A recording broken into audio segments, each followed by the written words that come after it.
Open the inner finisher front door. Grasp the colored handle on the staple cartridge carriage and then pull the staple cartridge carriage straight out.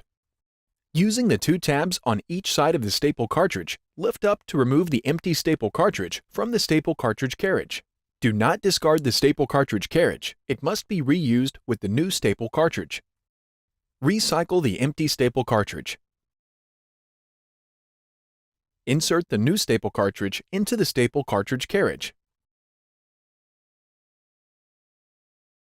Reinstall the staple cartridge carriage into the stapler by pushing the colored handle inward until it snaps into place. Close the inner finisher front door.